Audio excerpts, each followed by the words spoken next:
नमस्कार, आपके साथ मैं हूं सफीना तामंग देशमुख। ब्रेकिंग न्यूज के साथ शुरुआत करेंगे। खालिस्तानी आतंकी अर्श डल्ला और सुखदूल सिंह उर्फ सुक्का के ठिकानों पर एनआईए की छापेमारी जारी है। सिर्फ अर्श डल्ला ही नहीं, गैंगस्टर लॉरेंस बिश्नोई और उसके गुर्गों पर भी एनआईए का ताबड़तोड़ एक्शन जारी है। एनआईए उनके ठिकानों पर भी छापेमारी की कार्रवाई में बेहद तेजी के साथ जुटी हुई है। जानकारी आप तक पहुंचा दे, एनआईए का गैंगस्टर और आतंकियों के नेटवर्क के साथ ड्रग्स रैकेट का पता लगाने में ये पूरी कोशिश जो है सामने आ रही है। और इस बीच आपको बता दें कि एनआईए रेड से जुड़ी और जानकारी भी यहां पर आप तक पहुंचा रहे हैं। ये छापेमारी देश भर में 51 जगहों पर हो रही है। इसके अलावा 6 राज्यों में एनआईए की छापेमारी जारी है। खालिस्तानी आतंकी गैंगस्टर के नेटवर्क पर यह पूरा शिकंजा यहां पर बेहद बड़े दायरे में कसा जा रहा है। साथ ही इस छापेमारी के दौरान फिरोजपुर से अर्श डल्ला का गैंग का जोन्स उर्फ जोर को गिरफ्तार कर लिया गया है। इसके अलावा एनआईए की छापेमारी लॉरेंस बम्बिया गैंग के करीबियों के ठिकानों पर हो रही है। साथ ही अर्श डल्ला गैंग के करीबियों के ठिकानों पर भी यह छापेमारी जारी है। फिरोजपुर से गिरफ्तार हुआ अर्श डल्ला का करीबी यहां पर बताया जा रहा है। इसके अलावा 3 मामलों की जांच के लिए एनआईए की यह छापेमारी सामने आई है।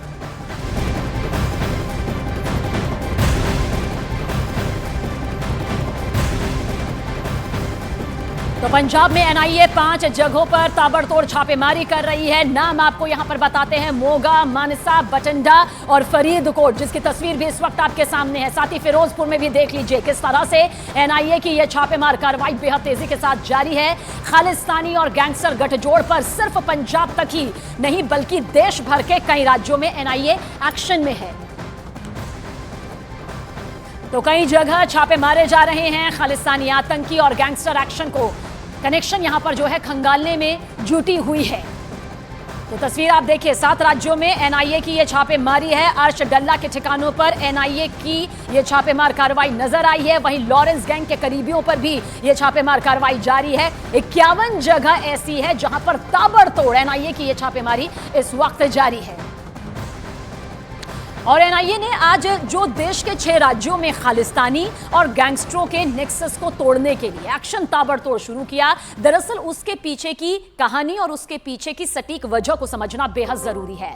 विदेश में जो खालिस्तानी आतंकी और गैंगस्टर बैठे हैं, उनका भारत के अलग अलग शहरों में भी यह पूरा नेटवर्क सक्रिय है। विदेश में खालिस्तानी समर्थकों का नेटवर्क भारत में ओवरग्राउंड वर्कर्स को हवाला के जरिए फंडिंग कर रहे हैं। और समझिए, यह फंडिंग हो रही है ड्रग्स और हथियारों के लिए। साथ ही फंडिंग की इसी पूरी चेन को तोड़ने के लिए एनआईए ने अपना ये एक्शन भी शुरू कर दिया। ताबड़तोड़ ये एक्शन सामने आ रहा है। साथ ही और डिटेल ये है कि एनआईए ने खालिस्तानी, आईएसआई और गैंगस्टर्स के नेक्सस पर कई सारे इनपुट इकट्ठा कर लिए हैं, जो कि आगे बहुत बड़े खुलासे करेगा। और साथ ही साथ यूएपीए के तहत गिरफ्तार आरोपियों से जो पूछताछ की गई और जो कुछ उनसे ये जानकारी यहां पर मिली, बेहद खास ये जानकारी है। और उसी के आधार पर ये पूरा एक्शन लिया जा रहा है, जिसकी ये पूरी तस्वीर आपको नजर भी आ रही होगी।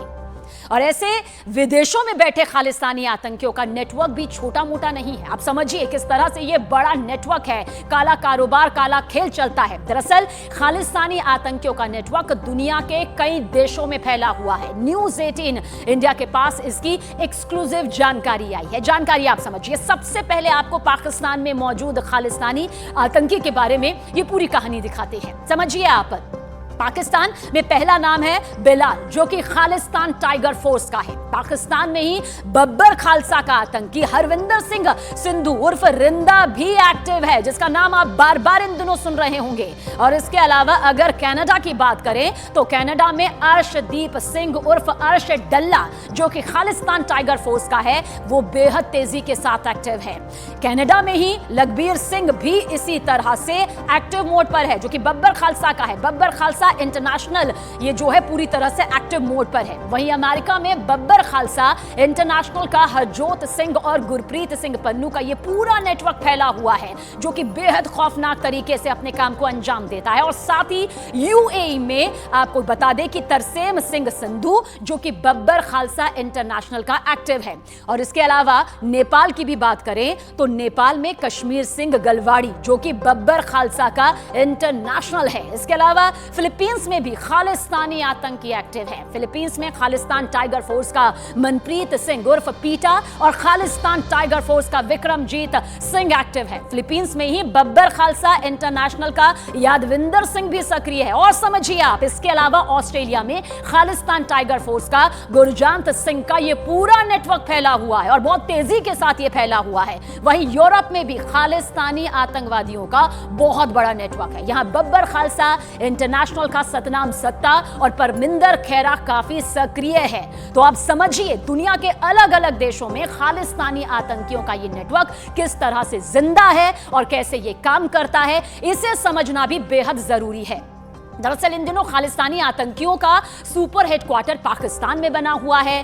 पड़ोसी मुल्क पाकिस्तान की जमीन से ही खालिस्तानी आतंकी इस पूरी दुनिया में हवाला के जरिए अपने पैसे भेजते हैं। आप समझिए किस तरह से ये पूरा काला कारोबार चलता है। दरअसल ड्रग्स के कारोबार से खालिस्तानी आतंकियों को जो भी कमाई यहां पर होती है, उस पैसे से खालिस्तानी आतंकी हथियार को जुटाते हैं, हथियार खरीदते हैं, क्योंकि हथियार खरीदने के लिए भारी रकम की जरूरत होती है। वहीं पाकिस्तान और कनाडा समेत यह नेटवर्क देश के कोने कोने में फैला हुआ है और भारत के खिलाफ अपना अभियान जो है, जो काली सोच है, जो नापाक साजिश है, वो जारी है।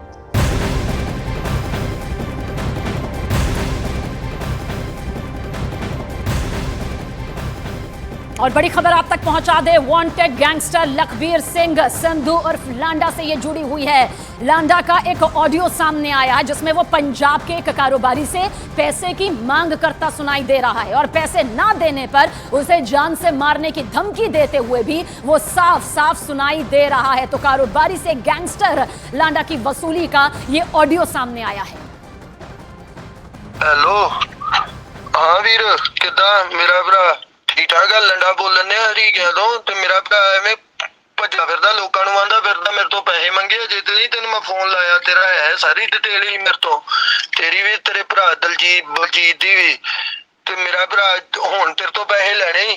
ਜਿਹੜਾ ਪਹਿਲੇ ਵੀ ਢੰਡੋਰਾ ਫਿਰਦਾ ਤੇ ਭੱਜ ਲੈ ਜਿੱਥੇ ਭੱਜਣਾ ਹੀ। ਆਵਾਜ਼ ਸੁਣਾ ਲਈ, ਪਹਿਲੋਂ ਤਾਂ ਤੈਨੂੰ ਕਿਸੇ ਹੋਰ ਨੇ ਫੋਨ ਲਾਇਆ ਹੋਣਾ ਪੈਸੇ ਵਾਲੇ, ਤੇ ਗੱਲ ਕਰਕੇ ਫੋਨ ਕਰਕੇ ਜੇ ਨਿਬੇੜਨਾ ਆਇਆ ਨਿਬੇੜ ਲਈ, ਨਹੀਂ ਤੇ ਕਿੰਨਾ ਵੀ ਚਿਰ ਭੱਜੇਗਾ ਪੁੱਤ। ਫਿਰ ਦੋਵਾਂ ਚੋਂ ਇੱਕ ਦਾ ਨੁਕਸਾਨ ਕਰਕੇ ਦੂਜੇ ਤੋਂ ਲਾਉਂਗਾ।